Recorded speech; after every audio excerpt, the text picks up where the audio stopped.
대한민국 외교부 1차관이라는 사람이 스티브 비건 부장관을 찾아가서 동맹대화라는 걸 주장했다고 그래요. 처음엔 어리둥절 했죠. 있는 장벽도 없애야 될 판에 새로운 장벽 쌓겠다. 아니 무슨 트럼프의 후예도 아니고 장벽 쌓는 두 분이 좀 이걸 어떻게 이해해야 될지 한번 좀 소견들을 말씀해 주시면 좋겠어요. 동맹대화 이게 도대체 뭔가? 너무 좀 그러니까 워킹 그룹을 해체하는 대신에 네. 그보다 정도를 조금 더 낮은 단계에서 그거를 제시를 했다고 해도 이해가 될까 말까 한데 그렇죠. 있는 거를 그대로 두고 또 하나를 만든다고 하는 거는 얼른 이해가 쉽게 안 되죠. 이해되십니까? 이해가 안 될 뿐더러 이 동맹이라는 말을 좀 쓰지 말았으면 좋겠어요. 왜냐하면 우리가 한국이 생각하는 그 동맹이라는 뜻과 미국이 생각할 때의 그러니까 한국 동맹이라는 그 뜻은 이 눈높이가 달라도 한참 다르거든요. 아까 얘기하셨듯이 미국은 일본과의 관계를 더 중요시 생각하고 여기에 한국은 한미일이라는 어떤 이런 삼각동맹 체제하에 넣어서 계속 북한이나 중국, 러시아를 상대로 견제를 하려는 이러한 구도하에서 다 벌어지는 건데 정말 이 동맹이라는 단어를 쓸 때마다 아주 거의 막 복장이 터질 것 같아요. 네. 그러니까 이게 그 워킹그룹 같은 경우는 이제 네. 미국의 요청에 의해서 네. 만들어졌다. 네, 네. 근데 그걸 이거는 우리 이제 스스로 제안한다는 거는 동맹 대화를 정말, 네. 제안했다는 것도 네, 네, 네. 여기 뭐 오랫동안 한미 관계에 대해서 공부도 해오셨고 또 활동도 실제로 하고 있는 분들인데도 잘 이해가 안 간다. 근데 이제 취지에 대해서는 또 그렇게 제반 동맹과 관련된 한미 간의 제반 문제를 다룰 수 있는 그런 그 대화 채널이 필요하다. 상설 구조가 필요하다. 근데 우리가 상설 구조를 한번 보자고요. 지금 이제 한미 워킹 그룹이 있고 또 하나는 그 한미 통합 국방협의체라는 게 있어요. 네. 이것도 상설 대화체인데 이건 이제 이 군사 정책 전반에 대해서 이제 한미 간에 이야기하는 대화 채널인데 이 워킹 그룹하고 똑같습니다. 미국의 군사 정책을 일방적으로 관철하는 통로가 한미 통합 국방 협의체이고요. 이 두 가지 사례를 미루어 보면 새롭게 만들어질 신설 예정인 동맹 대화가 어떤 내용을 다루고 어떤 역할을 할지 뭐 안 봐도 비디오지 않겠어요? 근데 그 어느 때보다도 우리나라가 이 주권 국가가 맞냐라는 내외의 여론과 비판이 비등하는 때에 이건 거꾸로 가는 정도가 아니라 등에 칼을 꽂는 행동이라고밖에 이해가 안 되는데, 자 이게 그 앞으로 어떤 결과를 미칠지는 모르겠지만 적어도 주권 국가임을 스스로 포기하는 망국적 행동이다라고밖에 규정을 할 수 없을 것 같고, 이건 뭐 이념의 좌우를 떠나서 양의 동서를 떠나서 자주권을 가진 주권 국가로서 이 국어라는 셈인데, 제가 지금 자료가 없어서 정확한 워딩은 기억이 안 납니다만 6.25 한국 전쟁 당시 이승만 대통령이 메가더 사령관에게 작전 지휘권을 위임할 때 그런 그 구절이었어요. 한국 정부, 한국 대통령은 태평양 사령관, 주한미군 사령관에게 작전권 수용을 요청하고 미국은 이를 허여한다라고 되어 있어요. 허여라는 단어 제가 분명히 기억해요. 허용은 허용해준다, 받아주겠다. 이건 거꾸로 된 거잖아. 주한미군이 야 우리가 작전상 필요하니 잠깐 좀 빌려다오. 요청해서 우리가 마지못해 그러면 전쟁 끝날 때까지만 빌려주겠다. 더 비정상적인데 어느 나라 그런 나라가 없죠. 지금 이라크에 들어선 이 후세인 정부 말고 미국의 꼭두각시로 새로 들어선 정부도 자기 이 전작권은 스스로 구사하고 있단 말이죠. 그렇죠. 네? 그건 김종대 의원이 증언한 거기 때문에 네. 사실일 겁니다. 그런데 명색이 세계 경제 10위권이라는 대한민국이 군사주권도 못 찾아오면서 외교 주권, 정책 주권까지 미국에게 허용을 요청하고 이 비건이 또 그렇게 표현을 했어요. 한국의 입장을 이해하고 받아들이려 했다.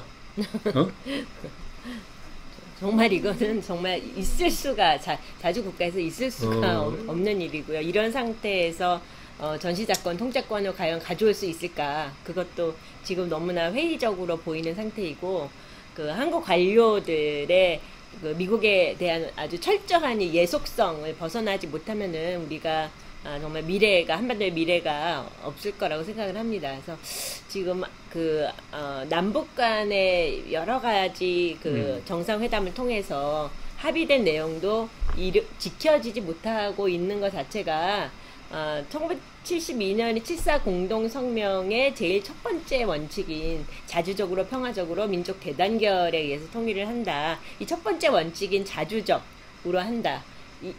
이게 가장 지금 대한민국에서 지켜지지 못하는 이 원칙 같거든요. 그래서 여기 미국에 대한 예속성에서 우리가 벗어나는 일, 그것이 정말 전 국민이 큰 소리로 우리가 주장을 하고 정부를 움직일 수 있때까지 계속해서 일을 해나가야 할 것 같아요. 지금 같은 상황이라면은 정말 전 세계 미군 기지 중에서 가장 큰 것이 대한민국에 있고 지금 부산에서 벌어지고 있는 미군의 세균 실험을 볼 때는 그 세균 실험의 세계 센터를 부산에서 둔다는 이런 실질적인 계획이 작동되고 있는데 거기에서 우리 국민들이 아무 소리도 안 낸다는 거 이건 정말 통탄할 만한 사실이죠. 그렇습니다. 이거는 좀 딴 얘기인데요.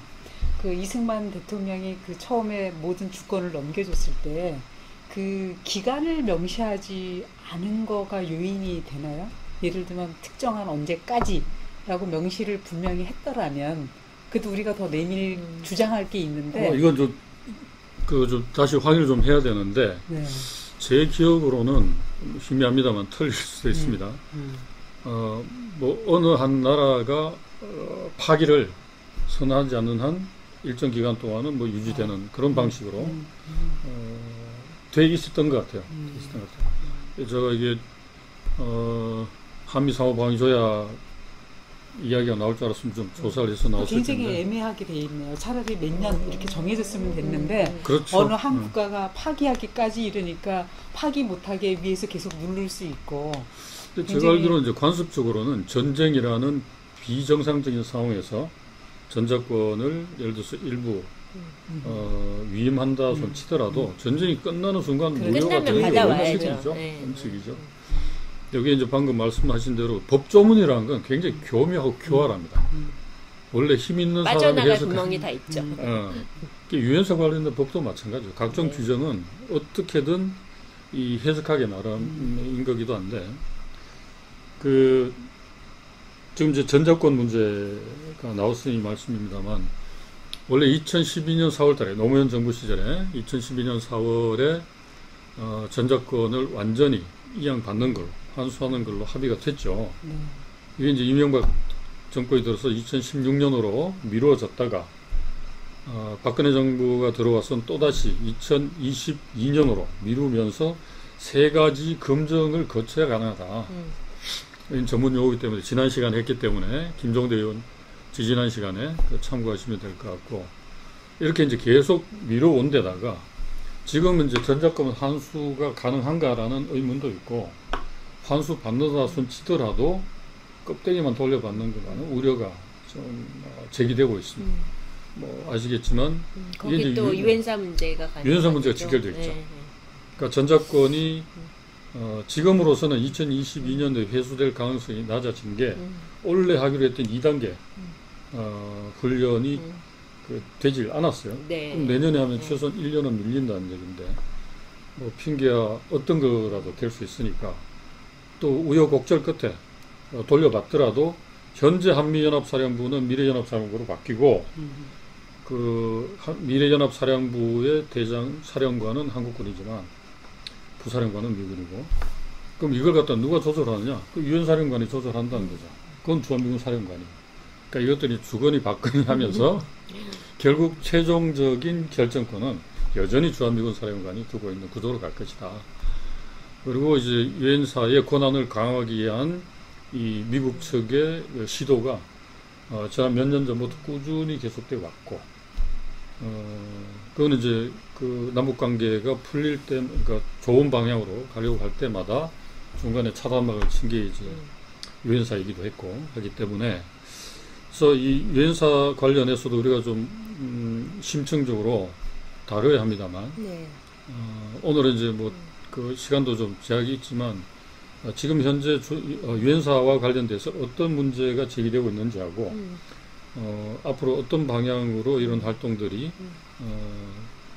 이루어질지 전개될지 이걸 간단하게 좀 소개하는 차원에서 네. 좀 하셨으면 좋겠네요. 지금 유엔사 문제도 한 40 몇 개 단체들이 같이 동참해서 해나가고 있는데, 이 유엔사라는 것이 사실은 그냥 미국이 유엔이라는 모자만 쓰고 있는 것이지, 유엔사가 유엔의 공식 기구도 아니고 부속 기구도 아니고, 유엔 총회에서도 1975년 유엔사 해체를 결의한 바 있고요. 그다음에 유엔 사무총장이었던 부트로스 갈리라든가 또 다른 사무총장도 유엔사는 유엔의 공식 기구가 아니다라는 것을 분명히 했는데, 지금 남북 교류나 철도 사업이나 이런 것이 있을 때마다 유엔사 이름으로 계속 남북 교류 협력을 방해하고 있는 이 유엔사의 실체가 과연 무엇인가, 이거를 우리가 제대로 알고 대처를 해야 될 것 같아서 같이 하는 단체들끼리 이런 작은 책자를 냈습니다. 그래서 유엔 사령부의 정체와 문제점, 그래서 요시면 유엔 사령부의 문제가 무엇인지 파악을 할 수 있는데요. 또 이 면도 굉장히 국제연대가 중요하기 때문에 저희가 작년 9월에 유엔 총회 기간에 뉴욕에 가서 그 유엔 총회가 열리고 있는 바로 그 건너편에서 기자회견도 하고 했는데, 처음부터 뭐 유엔사를 해체하자 이렇게 하면은 그것이 실현성이 좀 낮기 때문에 일단 단계적으로 가기로 했어요. 그래서 유엔사가 유엔의 공식 기구가 아닌데도 왜 유엔 깃발을 쓰고 있느냐, 유엔 깃발을 내리자라는 이런 좀 가시적인 운동부터 하기로 해서 국방부에 많이 질의서도 지금 보내고 있고, 올해도 코로나가 아니었으면 아마 9월 유엔 총회 열리는 기간 동안에 유엔사 문제 지적을 위해서 많은 단체들이 같이 뉴욕행을 했을 텐데요. 작년에도 10개 단체가 합동으로 뉴욕 활동을 했고요. 앞으로 이제 이 유엔사의 허구성, 이 문제를 국제사회에서 계속 지적을 해나가면서 국내에도 유엔사의 실체를 제대로 알리는 이 활동을 계속 해나가려고 하는데, 또 여기에도 많은 좀 단체들이 같이 동참해 주셨으면 하고 바라고 있습니다. 네, 오늘 동참할 일이 굉장히 많은데 앞으로 이걸 세 번에서 잘 좀 홍보하는 홍보 전담 홍보 전담 공동 대표를 좀 모셔야 될 것 같아요. 마케팅 전문가로. 오늘 이제 원래 나누기로 했던 대체적인 이야기는 이 정도에서 갈무를 해야 될 것 같은데, 끝으로 이제 뭐 미국도 선거 공화국이고 우리도 그렇습니다만, 2달 뒤에는 이제 미국 그 대통령 선거가 있죠. 얼마 전에 이제 미국 다녀오시기도 했고, 또 지금 계속 현재 있는 분들하고 이제 소통도 하실 것 같은데, 2018년 뭐 당시에 트럼프에 대해서 가졌던 기대는 거의 뭐 상쇄됐죠. 지금 또 바이든이 되든 트럼프가 되든 대한반도 정책에 큰 변화를 기대하기는 어렵다라는 게 대체적인 견해인데, 어떻습니까? 지금 뭐 미국 대선을 바라보는 현지 시각이랄까, 이건 동부 서부 나눠서 좀 정보 공유 차원에서 우리 서부부터 말씀하시죠. 아니 네, 먼저.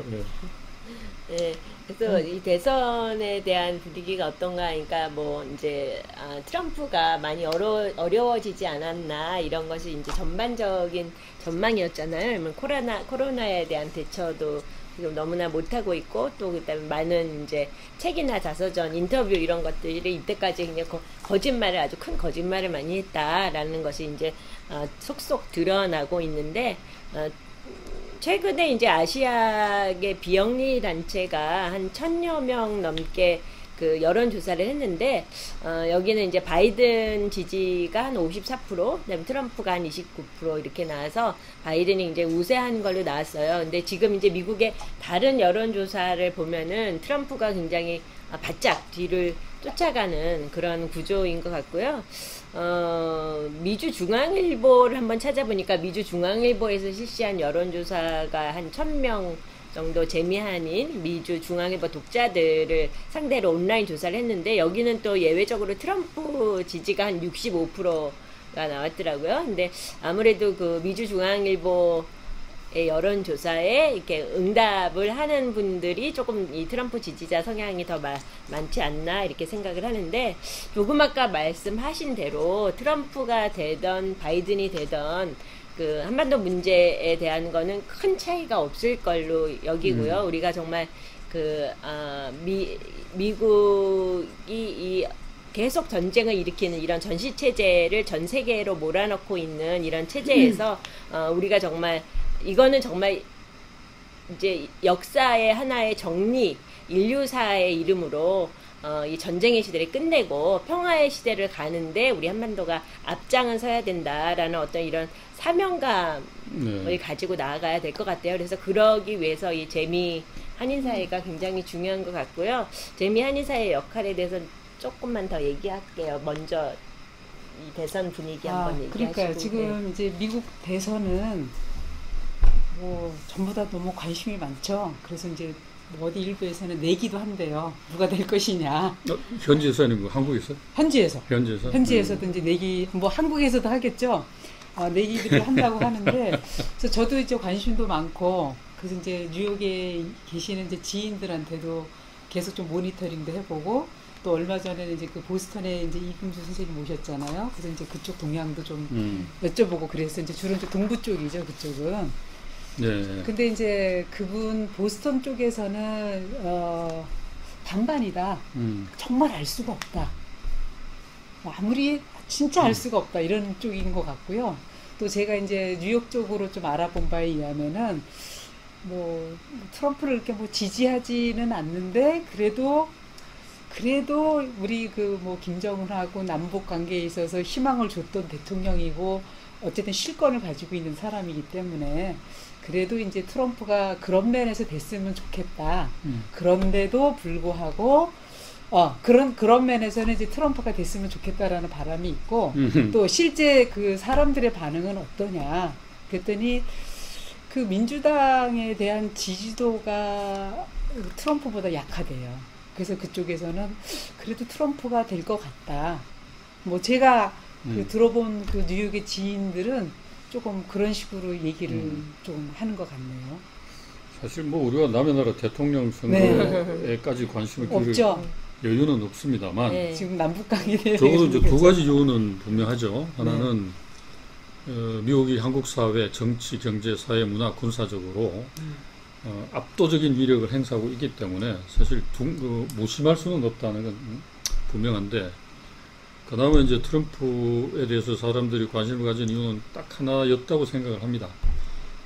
어쨌든 이 군산복합체의 압력으로부터 상대적으로 자유로운 입장에서 또 이 돈을 밝히기 때문에 주한미군 비용이 아까워서라도 걷어서 갈 수도 있지 않겠는가라는 아주 막연한 기대 또 조금은 작용을 했으리라고 생각을 하고, 아무튼 현재까지의 그 민주당 정권의 대한반도 정책, 그건 뭐 거의 누구죠? 오바마 시절에는 뭐 전략적 인내라는 그 고상한 표현을 썼습니다만 속수무책, 수수방관 정책이었고, 트럼프도 한계를 드러냈고, 뭐 그런 차원에서 그 과도한 기대나 관심은 오히려 우리에게는 이제 건물이라는 교훈을 준 것 같아요. 지난 시기의 경험을 보면. 또 이제 일본도 총리가 바뀌었는데 수상이 바뀌었죠. 근데 이제 일본 실정을 잘 아는 분들은 그렇게 얘기합니다. 스가 히데요시가 뭐 되면서 조금의 변화라도 있지 않겠냐? 절대 불가능하다. 이유는 이 아베는 사실상 이제 아바타였다는 거죠. 스가 히데요시 아바타였다. 밤의 수상이라고 그랬어요. 그러니까 대중성이나 연설을 잘하기 때문에 아베가 얼굴 마담으로 나서긴 했지만 이 자민당의 극우 정책, 소위 말하는 정상 국가론의 이반자이자 브레인 역할은 이제 스가가 했다는 거죠. 그러니까 이 아바타를 제끼고 이제 실세가 얼굴을 드러낸 것일 뿐 어떤 변화도 기대할 수 없다. 자, 이 두 나라의 상황을 놓고 보면 우리가 오늘 쭉 했던 이야기의 결론이 나올 것 같은데, 그 어느 때보다도 우리 스스로 자기 정체성, 그다음에 뭐 자주권이라 할 필요도 없고 줏대가 있어야 되지 않겠. 줏대가 있어야 된다. 정권도 줏대가 있어야 되고 우리 국민들도 줏대가 있어야 된다. 남의 바람, 외풍에 휘둘릴 게 아니라 우리 스스로 이 주견을 가지고 소신껏 대해야 하는데, 그러자면 자기를 잘 알아야 한다. 상대방도 잘 알아야 되고, 뭐 지피지기 백전불태 고사를 들지 않더라도 그런 면에서 보면 우리가 스스로 좀 성찰해야 될 측면이 많은 것 같아요. 예를 들면 이 세계경제 10위권이라는 이 통계에 좀 과도한 환상을 가지고 있는 게 아닌가 하는 생각도 이제 들고, 또 미국이 우리에게 평화를 마치 선사해 주거나 온정적인 정책을 펼 수도 있다라는 잘못된 기대가 정확하고 올바른 행동을 가로막는 그런 걸림돌 역할을 할 수도 있다. 뭐 바둑은 저도 바둑은 잘 못 둡니다만 바둑 격언에 이제 손 따라 두다가 망한다. 우리 술 우리가 둬야 되는 거죠.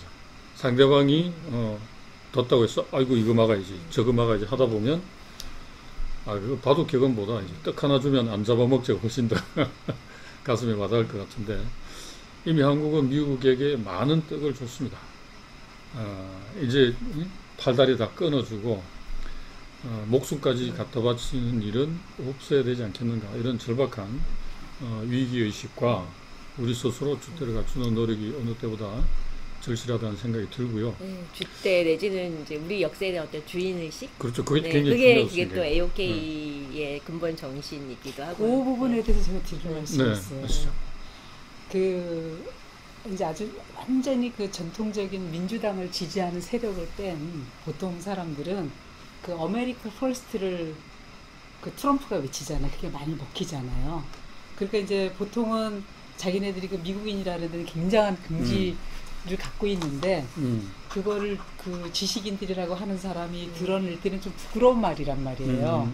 그래서 이제 숨기고 있는데 그거를 내가 해주고 싶은 말을 지금 미국 대통령이 해주니까 그러니까 진짜 그럴 때는 그 아메리카 퍼스트인 당을 찍는다라는 거죠.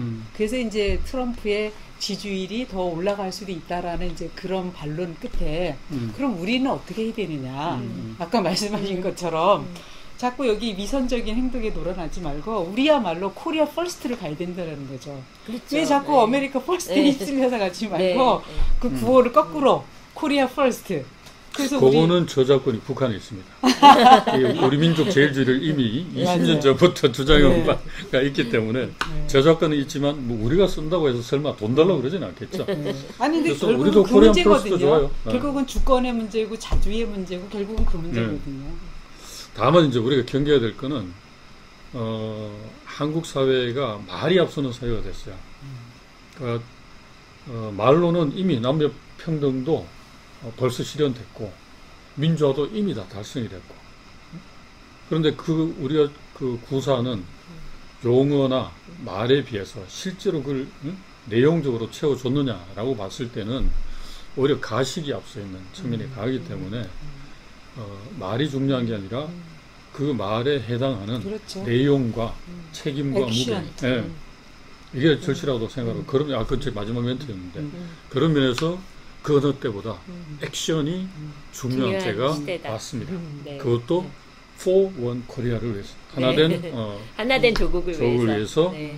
행동합시다. 네. 오늘 이 정도로 마치겠습니다. 네. 고맙습니다. 고맙습니다. 수고하셨습니다.